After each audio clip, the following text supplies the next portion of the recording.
Berlin Music Week, and I've caught up with Laurent Billion, who is the Chief International Officer of Deezer, and he's going to give us a quick interview.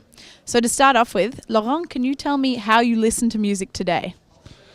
Today I listen to music in mobility everywhere, mostly on my mobile phone and sometimes on tablet, but consumption is mainly mobile driven.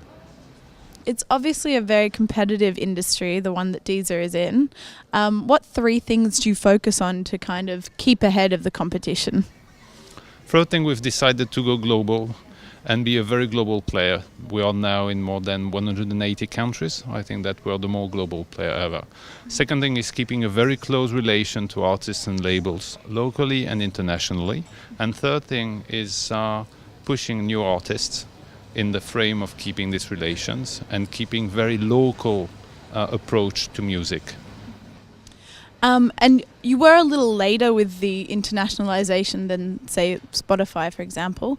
But you're also not quite in the US yet. Why is that?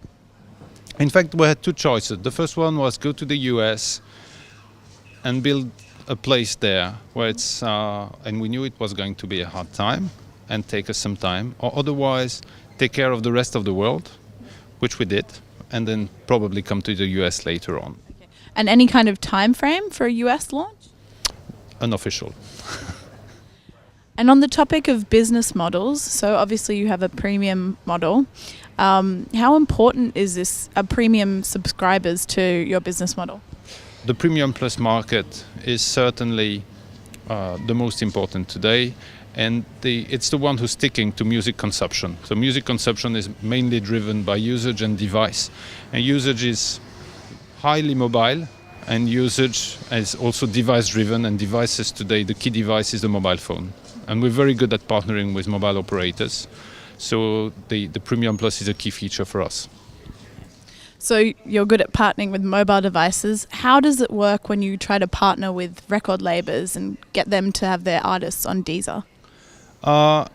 It's a world of common interest. I mean, it's their interest for label. It's an interest for label to be on Deezer because we have a very huge base of fans and auditors, and of course we like to be as complete as possible in our catalog.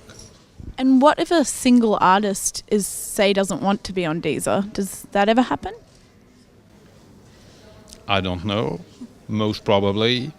But right now, when you take it from a global perspective, the streaming services, and Deezer in particular, we pay more than any other industry. We pay more back to the music industry, more than any other network, more than radio, more than television, more than CD, because when you get out of the retail price, retail margins, CD burning, etc., the payback from streaming services is much higher. But despite this quite high payback, some prominent artists, including Tom York, pulled their music off streaming services recently. What do you think about that? Well, I'm very respectful of the artist's rights to say what they want or not to be broadcasted. For the rest, it's a never-ending relation. It's a global change, going from the artist to the auditor, and in between there's a lot of people. So. You can blame the service or the media. That's a choice. At the end, what I see is that for the industry, digitalization has been on some droning markets the only way for music to come back to value. What do you think is the most important factor that will distinguish which of the players will succeed in this industry? I think it's a market where there's no winner takes all, and there will be several players. I mean, because it's the way the people have a link to music is very personal. They all want a specific genre or want a specific way of addressing music.